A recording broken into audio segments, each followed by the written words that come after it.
This is Leslie Walker-Hirsch for Glass Alliance, New Mexico. Today I have the great pleasure to speak with Jerry Silverstein, also known as Mr. Maestro, because Jerry's in charge of the Glass Alliance Maestro Program.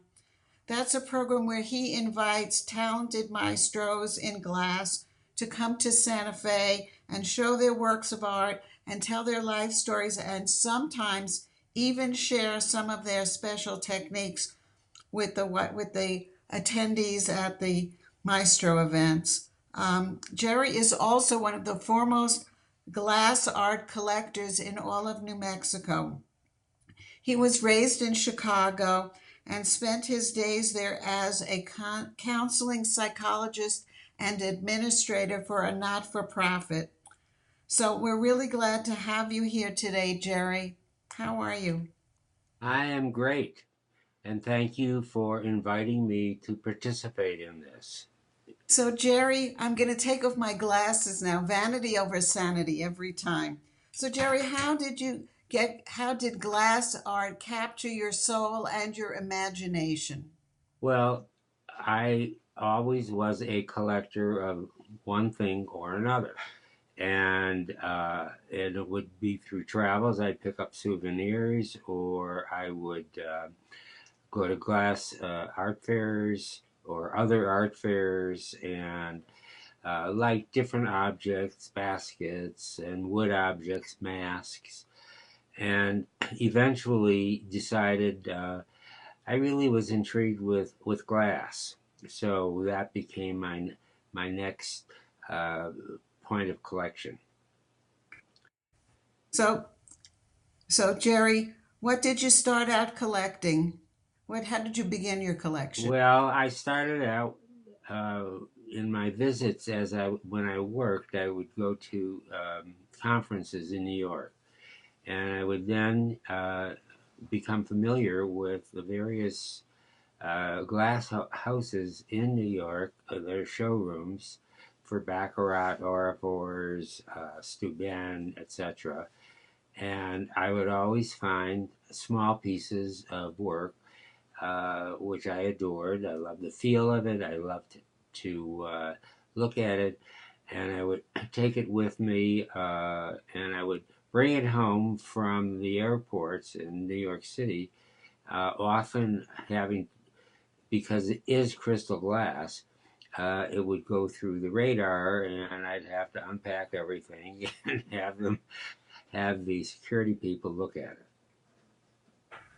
And so you started with small pieces, but now that you're in a big house and in the wide open spaces in the Southwest, you can collect bigger, better, more pieces, right? Well, I can certainly refocus on what I collect, because after I collected those smaller pieces, I got interested in paperweights and became involved with paperweight groups and met a lot of paperweight collectors and gallerists.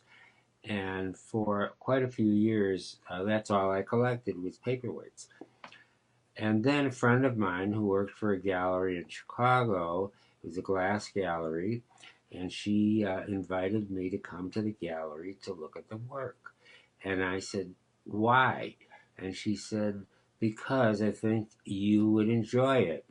And I said, "Okay, but I know what your prices are, and I can't afford that."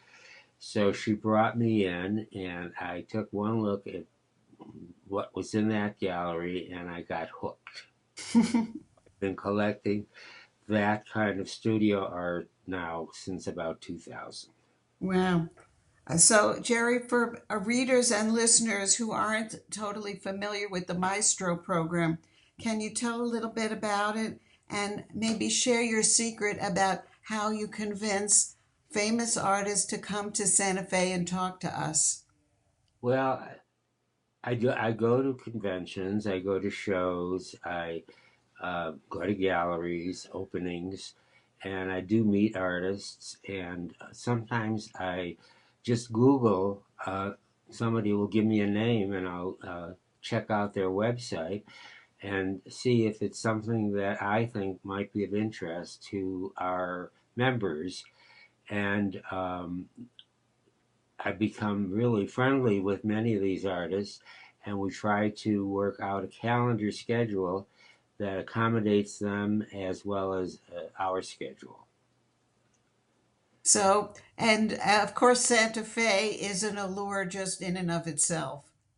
It is a attraction. I don't have to sell Santa Fe, and I also tell them about the various galleries that we have, and many of them are galleries that represent uh, famous glass artists. So it's a win-win situation for the artists to come here, meet our group, and perhaps even get carried by one of the local galleries. Amazing, amazing. So, who is the first maestro that you ever invited here? Well, this was back in 2009, and so it's 10 years. And he was a local. He was from Powaki, which is kind of suburban Santa Fe, and his name was Joey Reich. He was very interested in gaining a little attention here, and he was able to uh, hold an event at his hot shop, and so we invited people to come, and that was the very first experience I had with an artist. Interesting. Now, Jerry, it's come to my attention that you and Glass Alliance have now hosted 100 glass maestros. What does that tell you about glass art in New Mexico and in particular Santa Fe? Well, it's like 100 plus at this point, and over 1,000 attendees at our events. And I think in and of itself tells us that people are interested in glass. And of course, they like to come to our events to meet our maestros. They like to talk to the artists. Some of our people are collectors, some of them are artists, and some just like to uh, hear about the process of making glass. So So that's how I make that work. it does, it works for everyone. So, Jerry, I asked you to pick out a work of glass art from your collection, and I can't wait to see what you chose. So, can you show it to us and then tell us why you picked that one out? This is a piece that is sort of bowl shaped, and it's a flame work or lamp work piece that was designed and made by a well-known glass artist, Carrie Russell Poole. And she uses a flame torch to make all these beautiful flowers and leaves and stems, and was actually a maestro here quite a few years ago, and lives out on the East Coast. And what is it that you especially like about that piece? I like the intricacy of it. I like flame work, and I think she's one of the outstanding artists that do that. Um, it's also not as fragile a piece as it looks, although I wouldn't want to drop it. Uh, No, and it's a kind of a unique way of working with glass.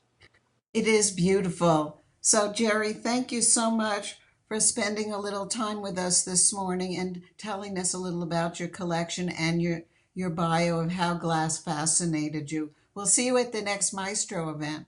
Thank you, Leslie. Bye bye. I